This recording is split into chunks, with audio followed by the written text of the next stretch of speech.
Saya sakit hatiku kapan ya? Oh, waktu ayamku dicuri. Ayam Bangkok yang saya pelihara, saya beli mahal, dicuri. Maka saya sakit hati. Atau ketika saya ke rumahnya si fulan, tidak dibukakan pintu, sakitnya hatiku. Ya umumnya seseorang itu merasa sakit hati ketika dia mendapati sesuatu tidak sesuai dengan keinginannya atau diperlakukan tidak sebagaimana mestinya. Baru dia merasa sakit hati.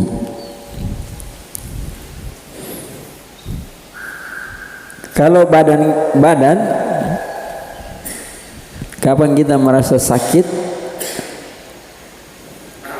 Ya banyak sekali. Cepat pekah. Kenapa tidak ke masjid? Sakit-sakit badanku, flu, batuk, sakit gigiku, atau kakiku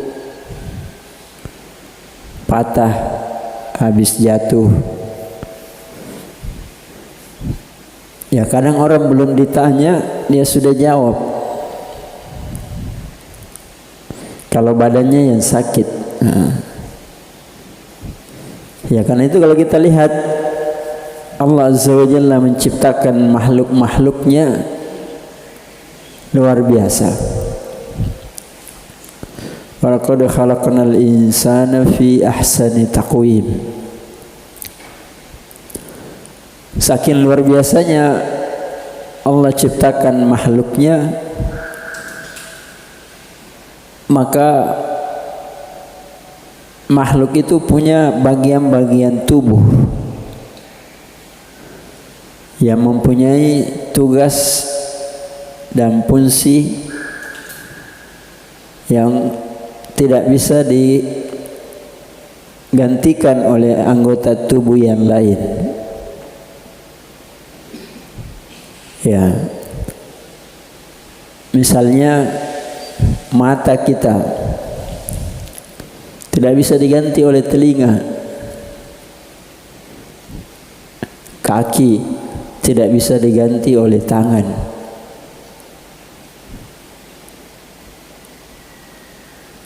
Ya demikian juga yang lainnya mempunyai tugas dan fungsi masing-masing. Dan dikatakan anggota badan itu masih sehat ketika dia masih bisa melakukan fungsinya dengan baik.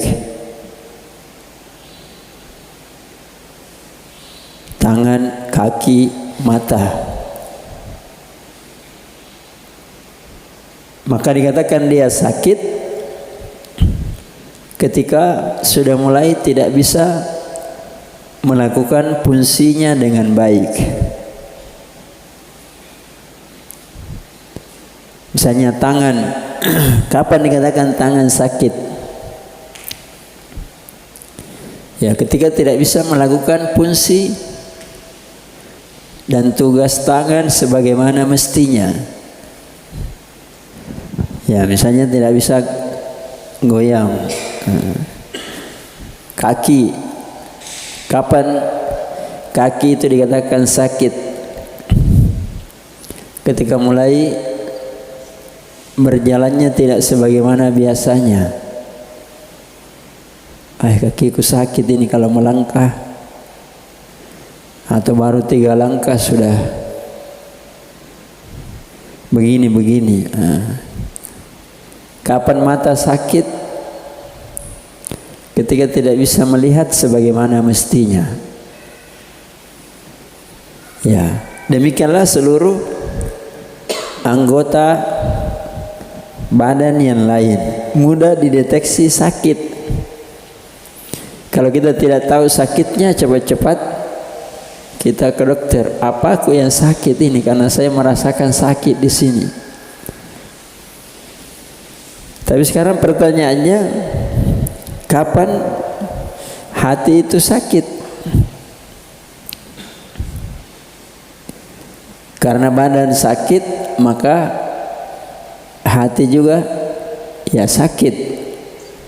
Tapi kapan hati itu sakit? Ya, jarang sekali orang mengetahui hatinya sakit. Kecuali itu tadi, sakit hati. Orang bilang sakit hati. Tapi sebenarnya hati itu sakit kalau seseorang tidak tahu fungsi dari hatinya. Itu sebenarnya sakit. Tidak bisa dia fungsikan. Hati diciptakan oleh Allah untuk mengenal Allah, mencintai Allah, berharap kepada Allah, kembali kepada Allah, bertobat, takut, tawakal. Ya, makanya ada namanya amalan-amalan hati. Jadi hati itu dikatakan sakit kalau tujuan penciptaan hati itu tidak bisa berfungsi dengan baik.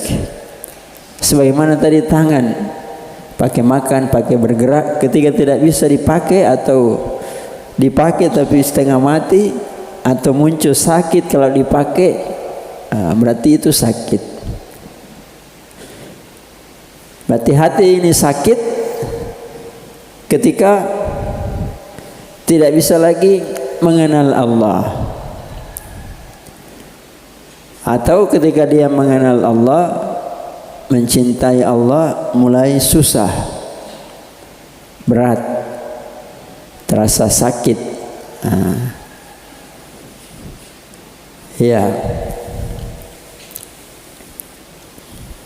karena itu kalau fungsi hati Allah ciptakan untuk mencintai, mengenal, berharap, takut, tawakal, dan segala amalan-amalan lainnya, seandainya manusia ya mendapatkan berbagai macam kenikmatan dunia tapi hatinya sakit,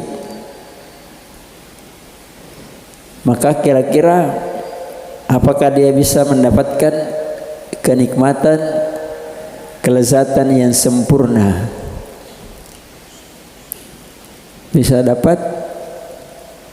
Enggak. Sebagaimana badan kita,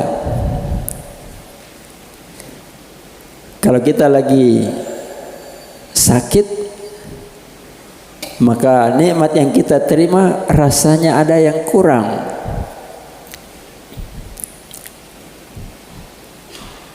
Ya, misalnya ada makanan yang enak, lengkap, ya, tapi tangan kita sakit, maka maka walaupun kita makan, rasanya makannya itu tidak sempurna. Kita merasakan nikmat masuk ke dalam tenggorokan, tapi kita juga merasakan tangan yang sakit. Ya.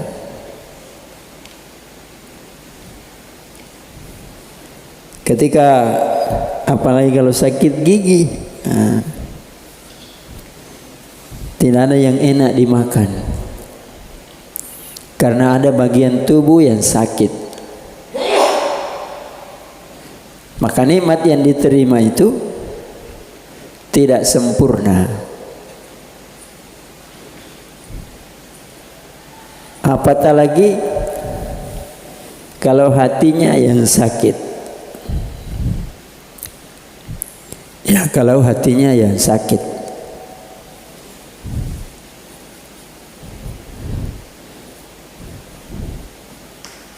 Nah,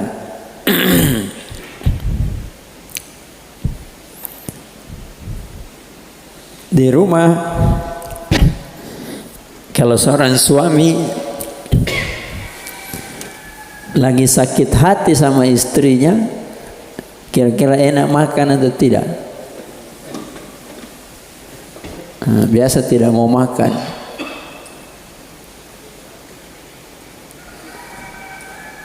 Bahkan orang kalau misalnya baru ketipu,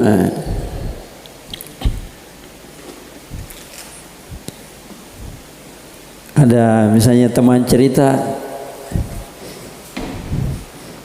wah saya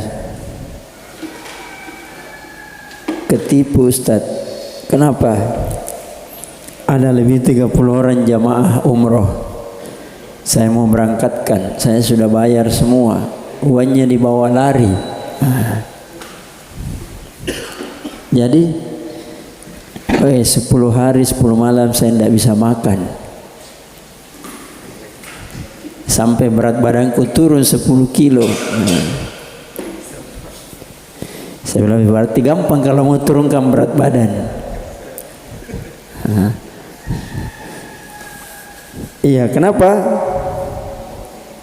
Ya karena ada yang sakit. Ya ada yang sakit.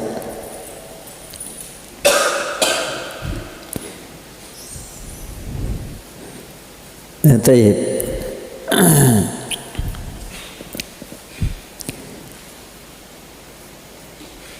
cuma bedanya ya,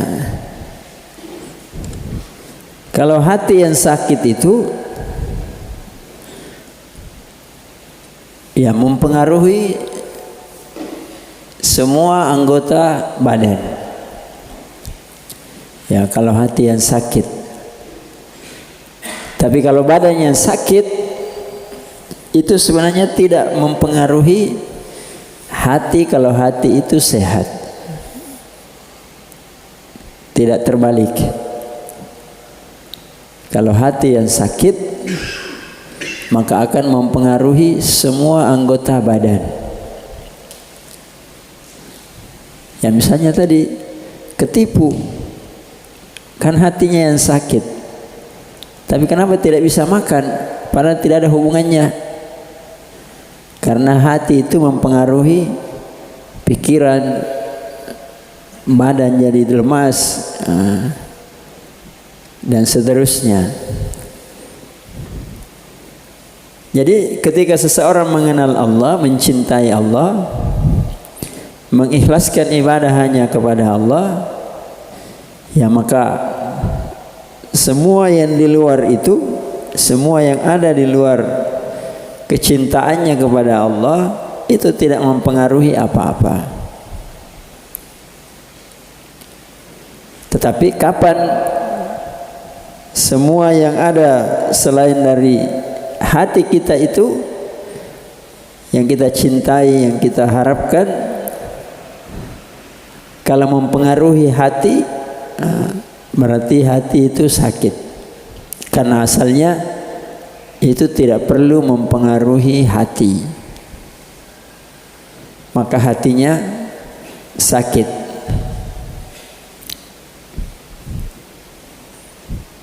Ya diibaratkan oleh para ulama seperti badan kita ini dirancang untuk makan makanan yang baik-baik, halalan thayyibah, dengan ragam dan macam yang tidak terbatas. Tapi ketika dia rubah pola hidupnya, suka makan makanan yang jelek, yang haram, kadang-kadang yang menjijikkan, minuman, ya, maka mulai berubah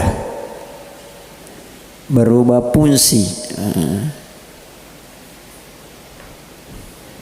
Orang bilang, kenapa itu si fulan kalau ditawari makanan yang baik dia tidak suka,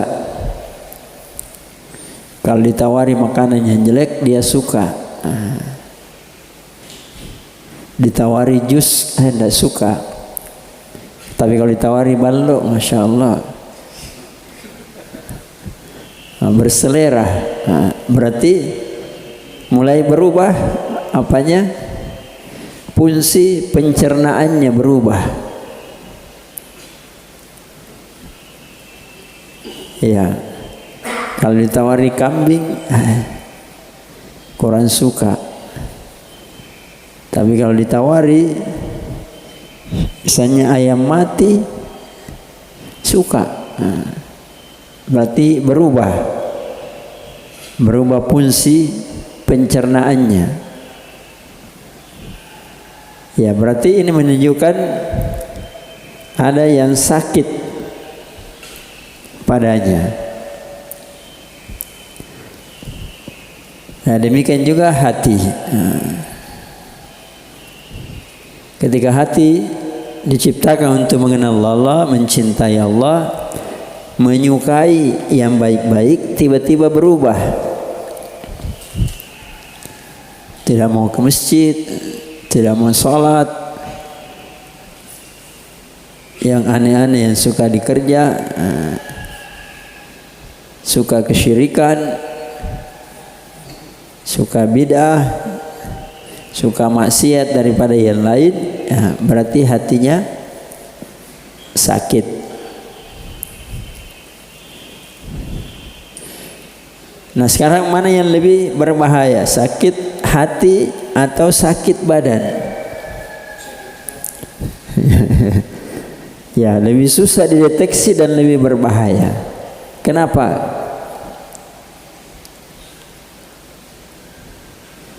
Ya, karena kalau badan yang sakit,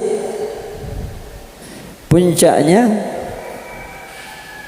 adalah mati, meninggal. Tapi kalau hati yang sakit, ya bukan sekedar meninggal, tapi nanti ya masuk ke dalam kubur tersiksa, dan di alam akhirat lebih tersiksa lagi.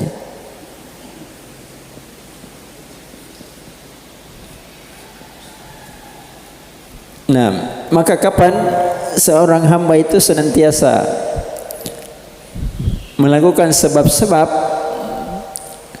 sehingga hatinya sakit, maka itu sebenarnya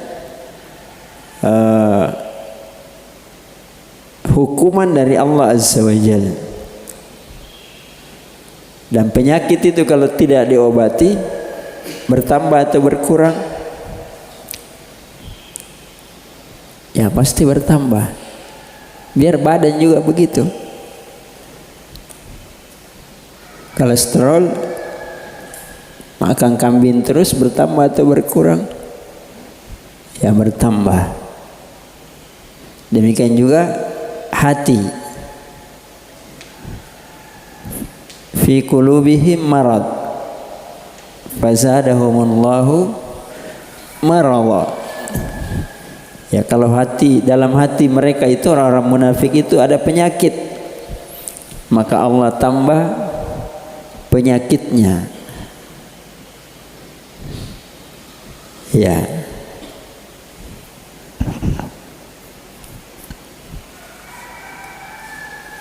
Sakit secara bahasa artinya ada kerusakan. Ya, ada kerusakan. Maka ketika hati itu sakit berarti ada kerusakan dalam hati.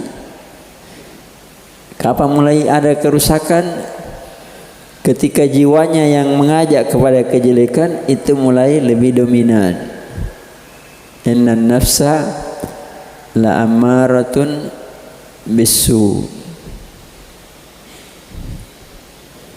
Seperti badan itu sakit kalau fungsi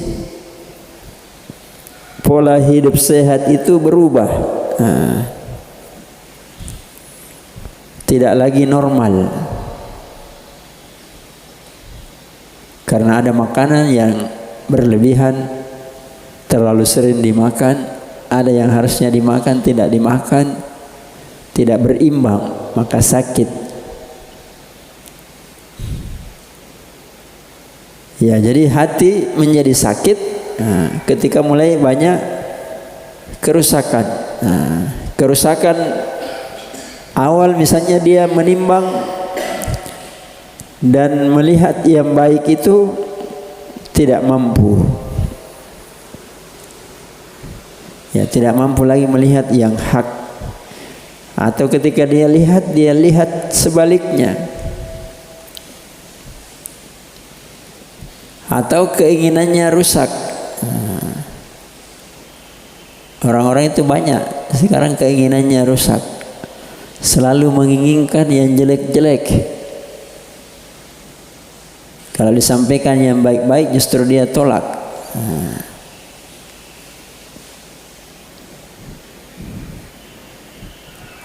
Ini ada jalan yang halal menikah, enggak, saya lebih suka main perempuan saja.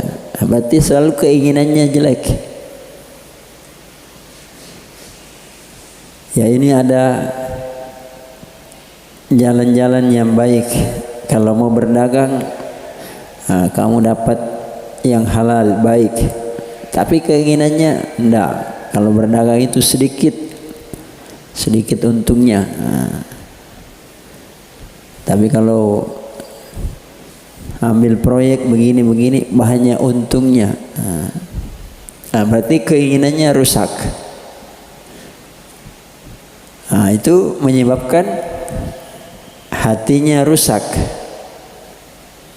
Ya. Jadi selalu muncul keinginan yang buruk atau memang dikuasai oleh hawa nafsu. Kenapa itu bisa muncul? Cuma ada dua kemungkinan. Yang pertama, karena lemahnya keyakinan dan ilmu. Ya, lemahnya keyakinan dan ilmu. Inilah namanya penyakit syubhat. Syubhat, sesuatu yang samar, tidak jelas. Kalau lemah ilmu, lemah keyakinan, mudah orang masuk dalam syubhat.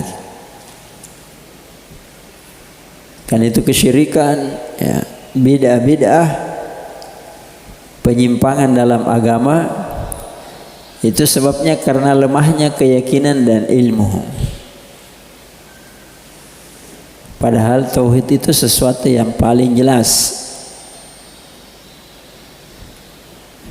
Ya, sunnah-sunnah Nabi itu sesuatu yang sangat jelas.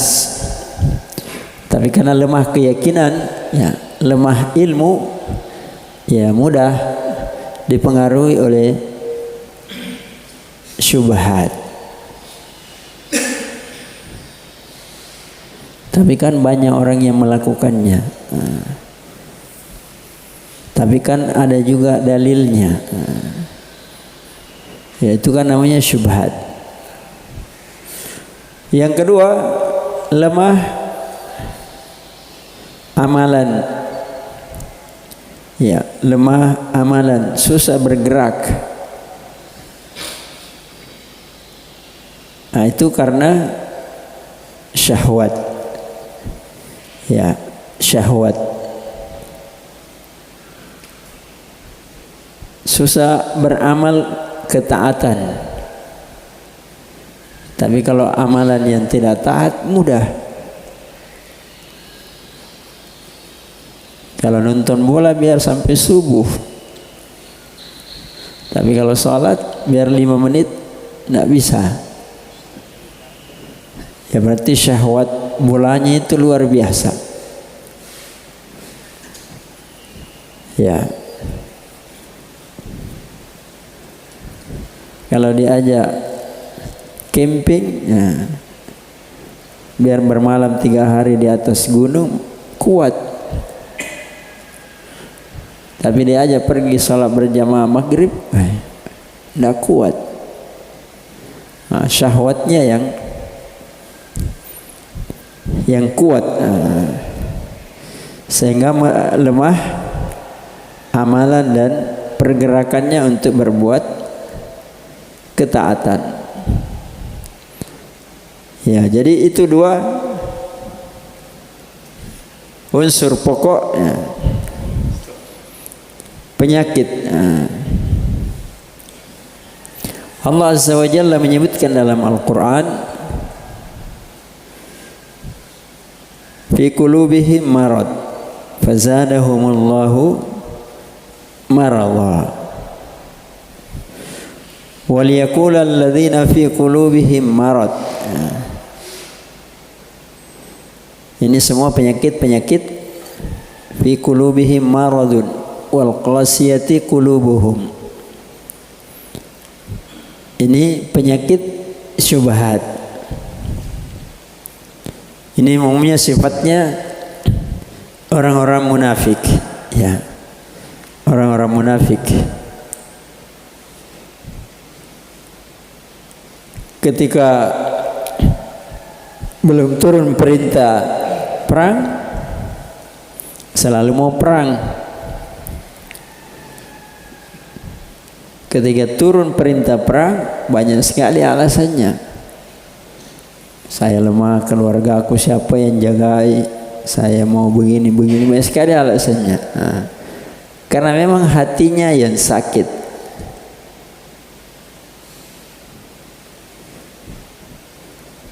Karena itu rata-rata pelaku-pelaku teroris itu hatinya sakit. Ya, hatinya sakit. Karena selalu ingin berkuasa. Itu kan penyakit hati. Dan selalu mencari kesalahan penguasa.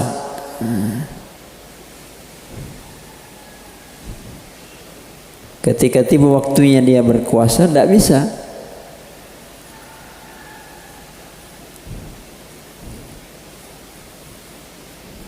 Ya, kenapa? Karena memang hatinya sakit. Orang yang belum kafir dianggap kafir. Sementara orang kafir yang sudah jelas temannya. Ini kan aneh. Ya, bos-bosnya teroris kan begitu. Negaranya dikafirkan, pemimpinnya dikafirkan. Tapi di mana dia tinggal? Di negeri kafir. Yang sudah jelas-jelas kafirnya, temannya. Ya, muslim dianggap kafir. Padahal belum tentu kafir. Ini kan sakit. Ya, sebenarnya sakit.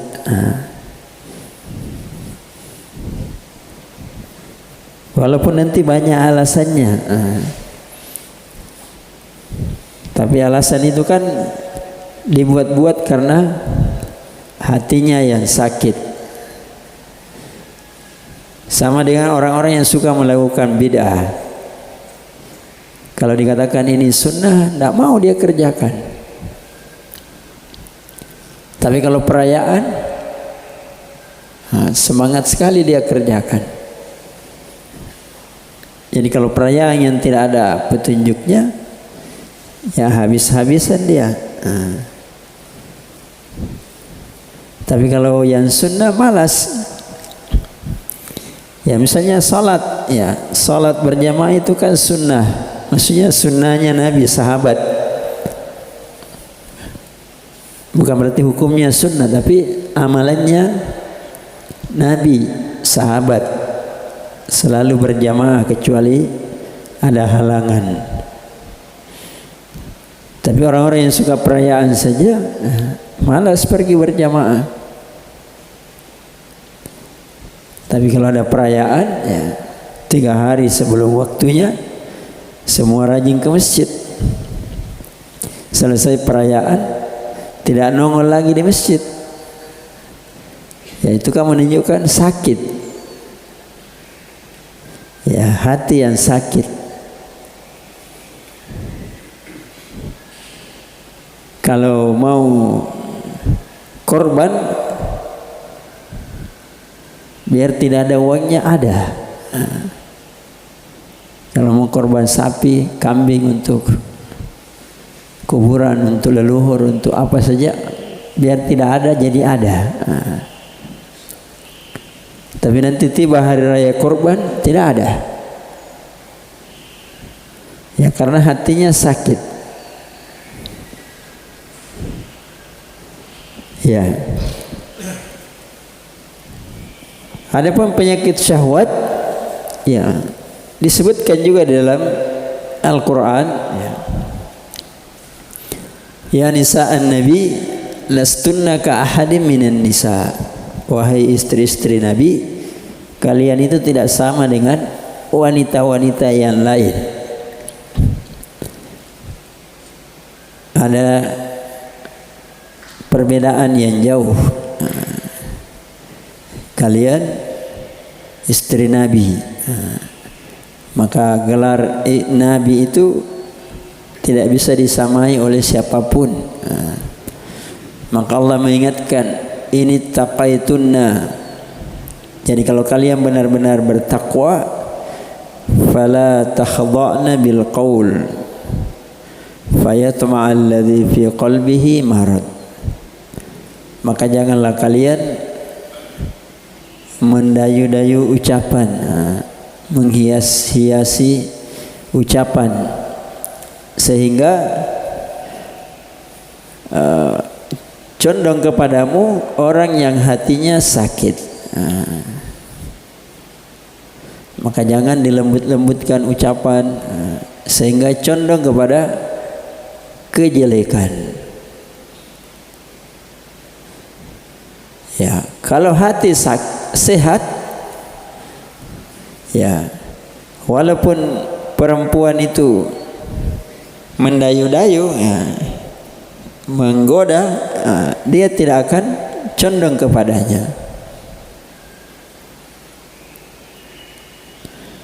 Tapi kalau hati sakit, walaupun sedikit saja godaannya, ya sudah condong kepadanya. Apalagi kalau kuat. Jadi kalau istri Nabi saja yang kuat imannya dilarang, karena dikhawatirkan nanti terfitnah, apalagi yang bukan istri Nabi. Ya, jadi jangan membuat hati itu yang tadinya sudah ada penyakit, akhirnya penyakitnya muncul. Syahwat hanya gara-gara ucapan. Jadi kalau ucapan saja sedemikian rupa, bagaimana dengan lagu-lagu yang memang dibuat sedemikian rupa supaya orang senang mendengarkannya.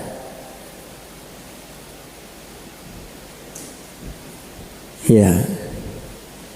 Makanya orang suka yang suaranya menarik, apalagi kalau orangnya juga menarik, ya sudah.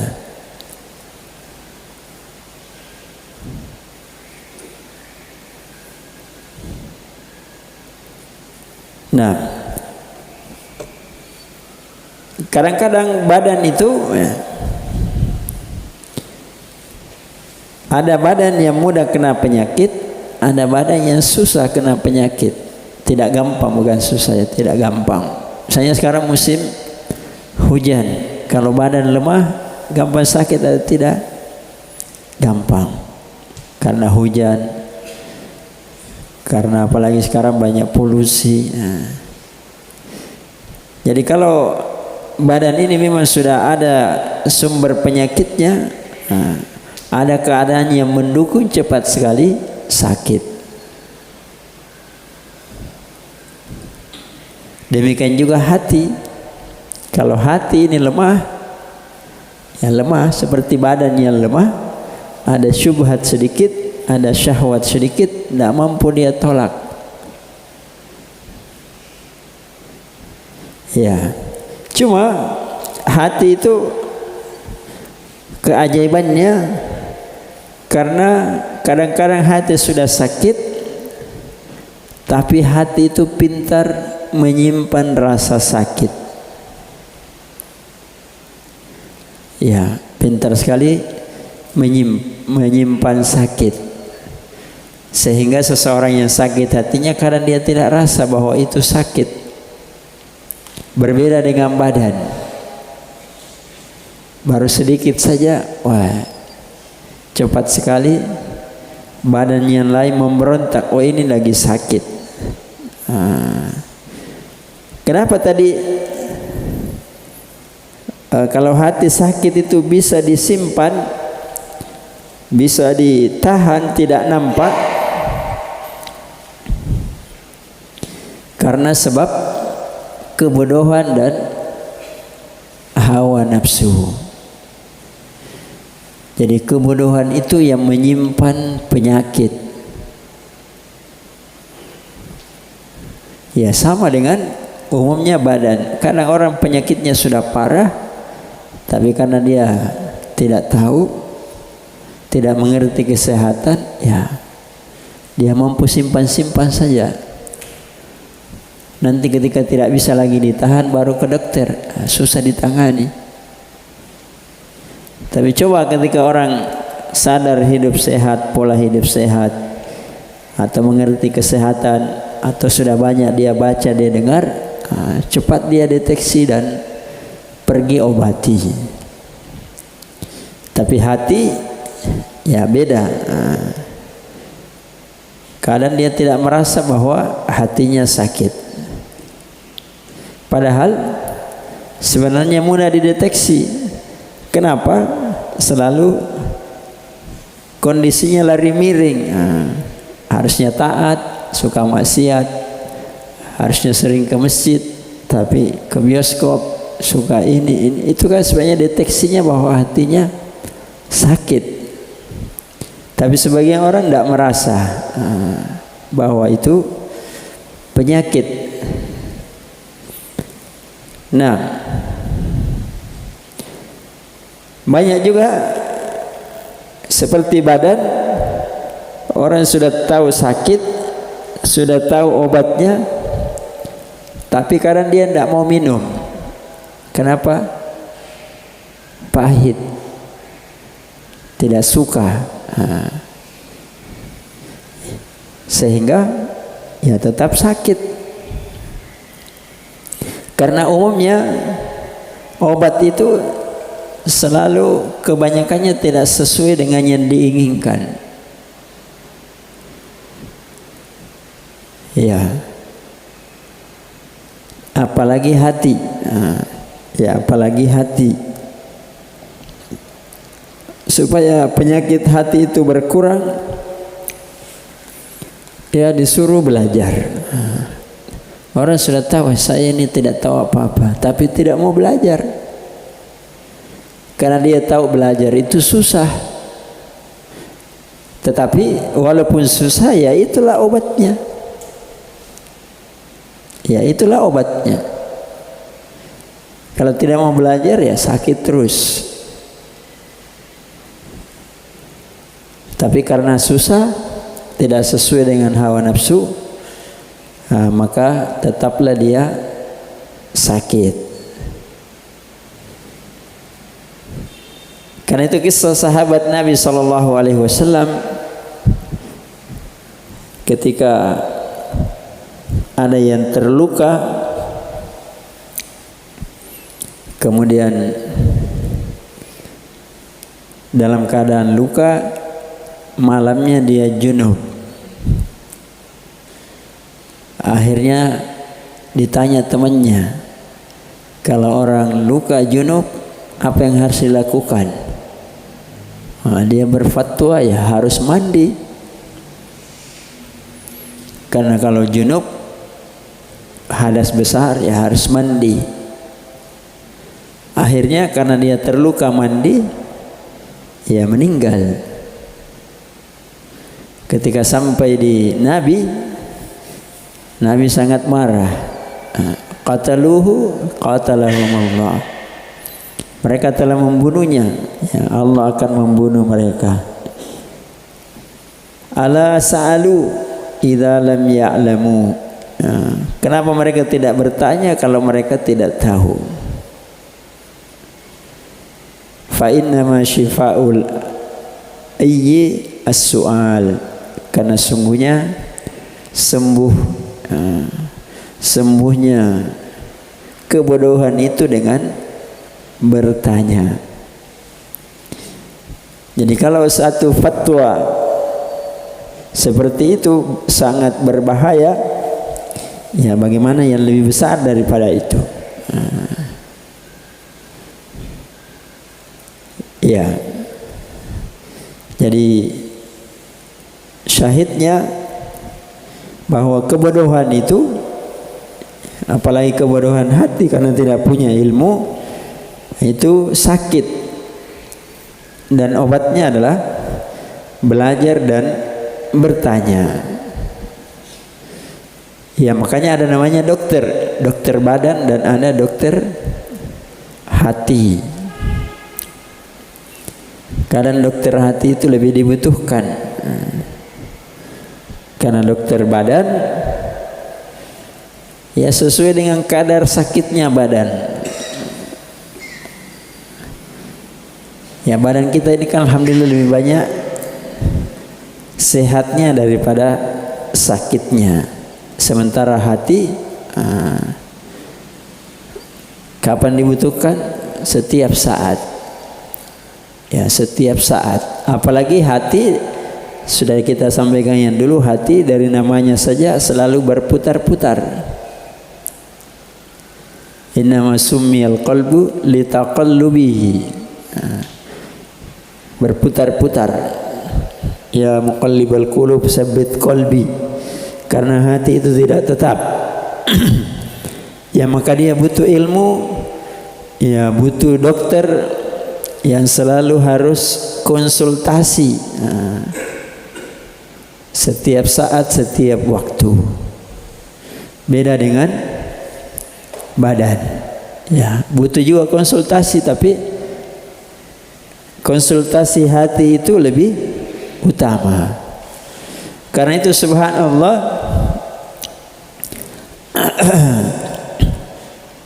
syariat ini memberi makanan rohani supaya rohani itu sehat. Kita disuruh salat minimal 5 kali sehari. Belum lagi makanannya salat-salat sunnah supaya hati sehat. Ya sudah masuk. Belum lagi ditambah membaca Al-Quran, belum lagi berdoa, belum lagi berzikir, belum lagi yang lain-lainnya. Tapi kalau badan, berapa kali makan? 3 kali itu sudah banyak. Ya sudah banyak. Semakin banyak makan, semakin banyak penyakit. Tapi kalau orang semakin banyak membaca Al-Quran, semakin sakit atau tidak? Sehat. Terbalik. Semakin banyak berzikir, semakin sehat atau tidak? semakin sehat. Semakin banyak berdoa, semakin sehat atau tidak? Sehat. Tapi bedanya kalau makan, minum semakin banyak penyakit. Semakin banyak penyakit. Ya itulah keistimewaannya. Karena hati ini perlu dijaga terus menerus, maka ada juga makanannya terus menerus. Tapi supaya makanan itu sehat, ya bukan sekedar dimakan, ya perlu dipelajari, perlu dimengerti, baru diamalkan, supaya semakin sehat. Makanya dikatakan majelis zikir itu, ya majelis zikir itu seperti rumah sakit. Kalau orang sakit badan kan ke rumah sakit. Kalau orang sakit hati atau hatinya berpenyakit, ya banyak ke majelis ilmu. Karena di situ obatnya. Di situ diobati atau diterapi. Ya, makanya masyarakat ini akan jadi baik kalau banyak rumah sakitnya kan. Jadi negara itu dianggap maju. Salah satu kemajuannya adalah pelayanan kesehatan.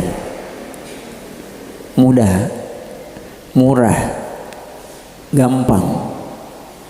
Harusnya kalau masyarakat ingin rakyatnya juga sehat rohaninya, ya gampang juga cari rumah sakit hati, majelis-majelis ilmu.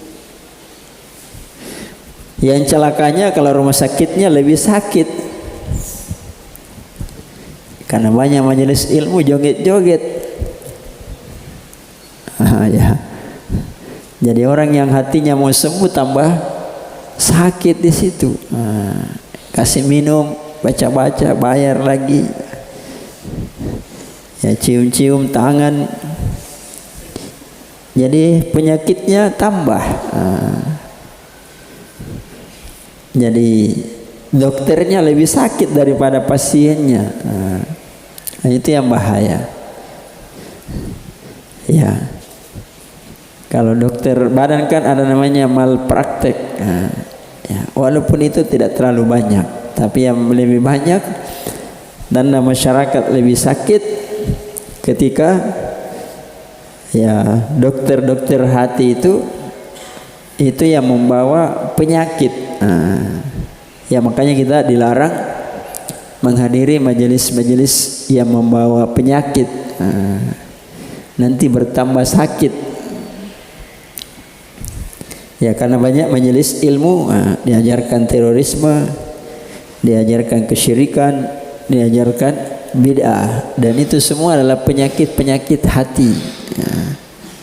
Jadi cari rumah sakit yang sehat dokternya dan sehat yang diajarkan, ya jangan sebaliknya. Kemudian yang paling terakhir ya, bahwa mengobati penyakit hati ada dua macam. Yang pertama muhasabatun nafs, orang selalu menghisap dirinya. Ya makanya kita disuruh menghisap diri setiap hari di waktu-waktu salat, apalagi di akhir malam ketika bangun, ya, muhasabah, apa yang saya lakukan kemarin dan apa yang harus saya lakukan hari ini. Muhasabah setiap hari. Ada pekanan, ada Jumat, ya muhasabah.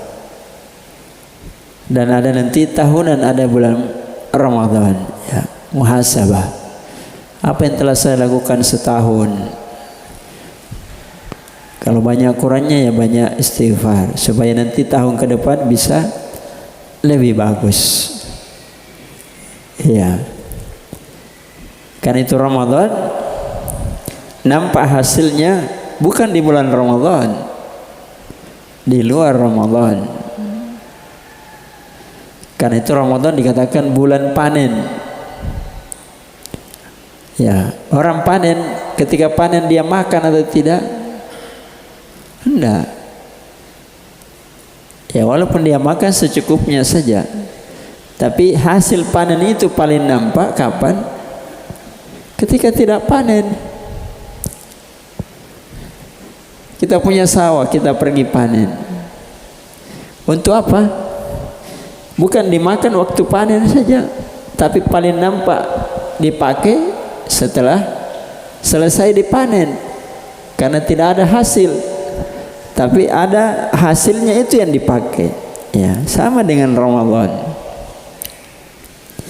Ya, kenapa kaum muslimin kondisinya begitu-begitu saja? Ya, karena di Ramadan dia tidak ada hasilnya. Sehingga ketika keluar Ramadan tidak ada pengaruhnya Ramadan bagi kehidupannya. Ya, kembali lagi seperti dahulu. Padahal kalau di bulan Ramadan semangat luar biasa. Saking semangatnya masjidnya penuh. Tapi lama-lama maju. Maju terus softnya. Ya, harusnya kan kalau bagus, semakin tua Ramadan semakin penuh masjid. Jangan dibalik. Ya, semakin tua Ramadan semakin penuh masjid. Yang kedua, berusaha menyelisihi hawa nafsu. Menyelisihi hawa nafsu. Karena orang celaka karena mengikuti hawa nafsu. Karena obat itu umumnya menyelisihi hawa nafsu. Ya, makanya orang yang penyakit gula, kolesterol harus kuat menyelisihi hawa nafsu. Tidak, harus kuat, tidak makan coto, tidak makan yang dulunya dia sangat suka. Obatnya apa yang dia suka itu harus dia tinggalkan.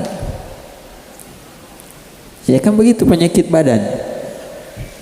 Apa yang dulu dia suka sekarang tidak boleh dia lakukan.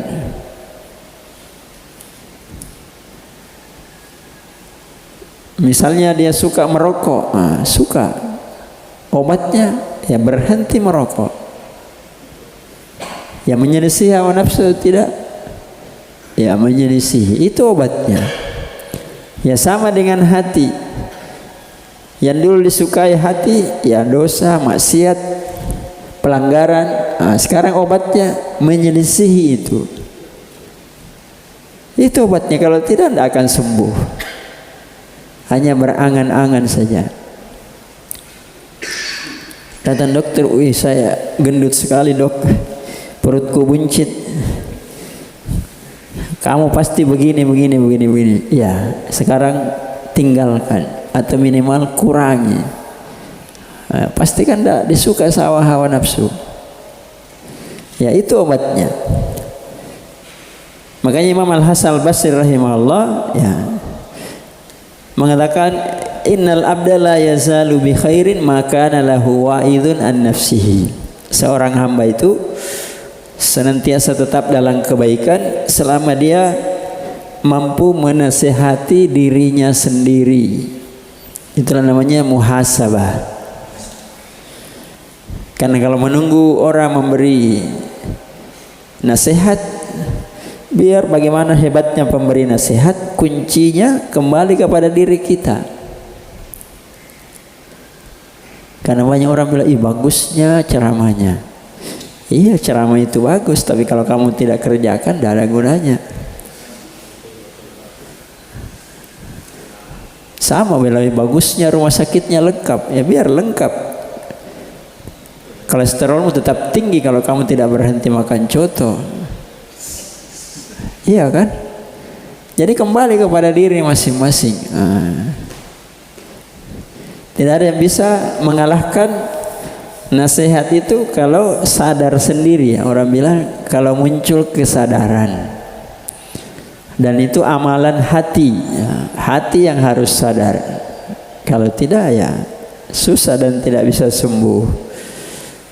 Wa kanat muhasabatu min himmatihi. Dan menjadilah muhasabah itu selalu himmanya, tujuannya yang tinggi, cita-citanya yang besar, selalu muhasabah. Dan ini berlaku bagi semua orang, ya. Jangan dianggap kita yang rakyat biasa saja. Kalau dokter tidak, semakin dokter semakin tinggi juga penyakit hatinya.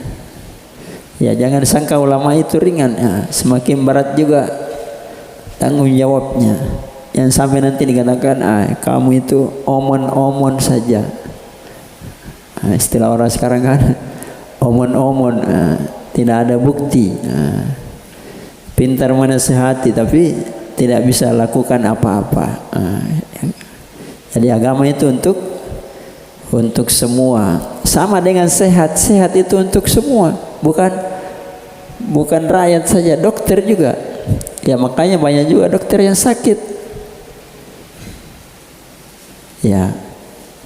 Kenapa? Karena dia tidak mengamalkan ilmunya. Ya, tidak mengamalkan ilmunya. Nah, saya kira itu ya, jamaah sekalian. Jadi badan ini sakit, maka hati juga sakit. Bahkan sakitnya hati itu lebih susah, lebih parah daripada penyakit badan. Ya, dan penyakit hati kalau dibawa, ya bukan sampai mati saja, tapi juga dibawa sampai setelah mati, di alam kubur, bahkan di alam akhirat. Kalau sakitnya kesyirikan, bid'ah, lebih berbahaya lagi. Itulah pentingnya menjaga kesehatan hati. Tayyib. Wallahu alam, ya. Wa sallallahu wasallam ala nabiyina Muhammad wa ala alihi wa ashabihi wa man tabi'ahum bi ihsan ila yaumiddin. Subhana rabbika rabbil izzati amma yasifun wa salamun alal mursalin wa akhiru da'wana alhamdulillahi rabbil alamin. Nah,